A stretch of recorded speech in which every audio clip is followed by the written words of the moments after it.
Shalom everyone and welcome to another of our videos. This is a follow-up on a previous video we did highlighting the fact that as long as Hamashiach, Yahusha was called Hamashiach or the Messiah, that is clear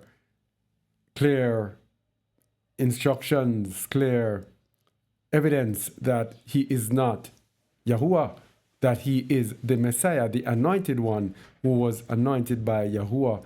And we give, some insights in that. But to this video, we are going to show why it is important. Why is it important to emphasize that Yahusha is the Messiah?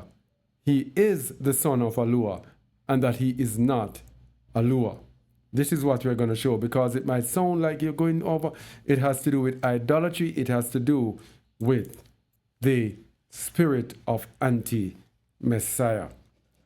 So let's go.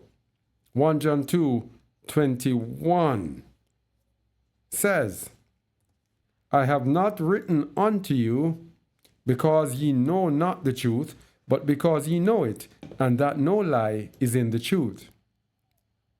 Who is a liar but he that denieth that Yahusha is Hamashiach?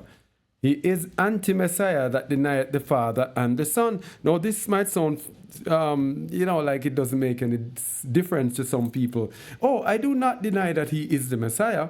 That's what they're going to say. But that's what it says. He is anti-Messiah that denieth the Father and the Son. Because if you don't accept that the Son is the Son, if you don't accept that he is the Messiah, separate and apart from the Father, then you deny the Father and the Son. You have to have them separate. That's what it's telling you here. You have to have the Father, you have to have the Son. The Father is the Creator. The Father is the sovereign one, and then you have his Messiah whom he sent for the world, his Son who he sent for the world. This is what you must, or else you will be anti-Messiah. If you're anti-Messiah, you are against Messiah. You now are an adversary, thinking that you are his ally. And it is where Matthew 7:23 comes in. Then will I declare to you, depart from me, I never knew you. Depart from me, you workers of iniquity.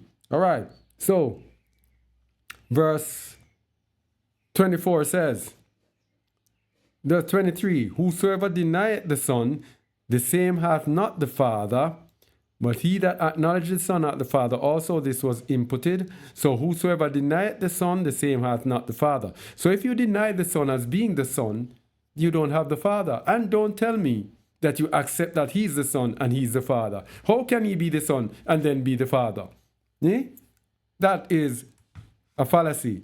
Don't tell me that you accept the Son and the Father. You have to accept the Son as the Son and the Father as the Father. The Son cannot be the Father, as well as the Father cannot be the Son. Let that therefore abide in you, which ye have heard from the beginning. If that which ye have heard from the beginning shall remain in you, you also shall continue in the Son and in the Father. So you have to continue in both of them, both the Son and the Father. Both of them are separate. And this is a promise that he hath promised us, even eternal life. These things have I written unto you concerning them that seduce you. There will be people who will be seducing you with idolatry to try to tell you Yahusha is Yahuwah. There is nothing in the scriptures that tells you that you'll get eternal life for believing Yahusha is Yahuwah. Yet still you have some people, that's all that they sing about every day. Why? The idolatrous heart, my people. Now, whether you accept the Son as the Son, it determines whether you are born of Yahuwah. You cannot be born of Yahuwah if you declare that the Son is the Father is the Son. Whosoever believeth, 1 John 5:1, whosoever believeth that Yahusha is Hamashiach is born of Yahuwah.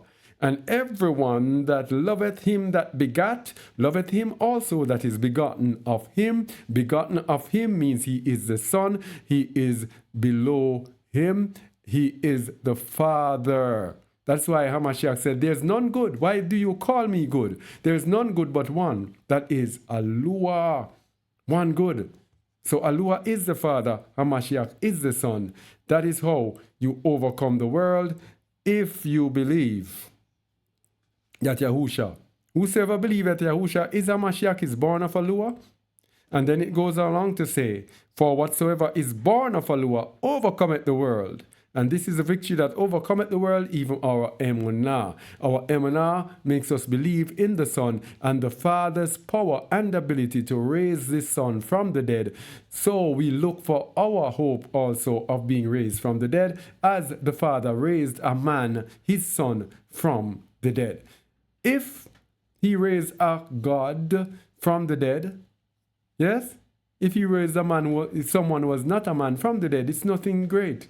But if he raised a man from the dead, that is what we believe in, and that's what makes us believe in the Son and the Father.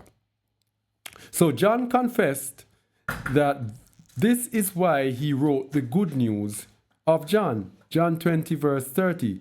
John himself confessed, and many other signs truly did Yahusha in the presence of his disciples, which are not written in this book.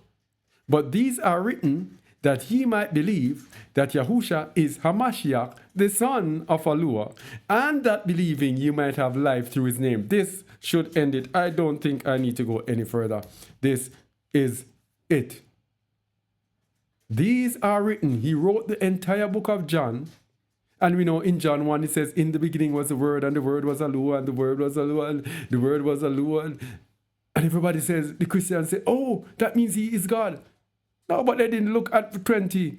We're telling you that this was written, the John 1 was written, that you might believe that Yahusha is Hamashiach. It was not written for you to believe that Yahusha was Yahuwah. No, it was written so you know that he is the Messiah, the Son of Yahuwah. And that believing that, you might have life through his name. If you believe anything else, there's no life in through his name. You have to believe that he's the Messiah, the anointed one, anointed by the Most High, sent by the Most High, the Son of the Most High. Yes?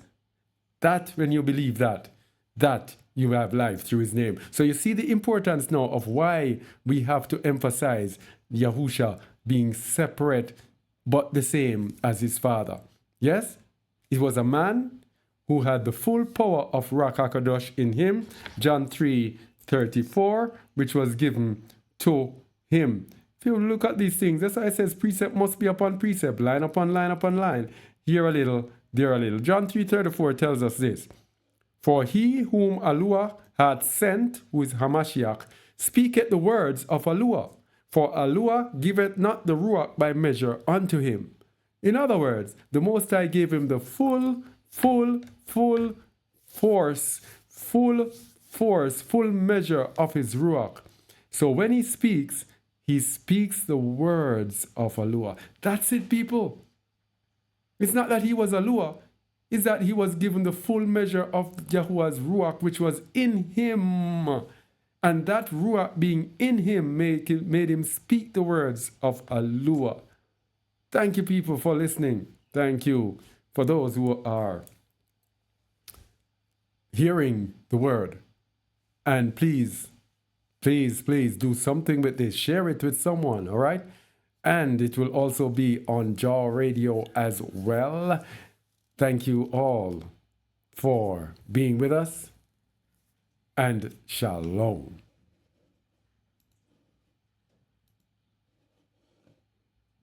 Shalom.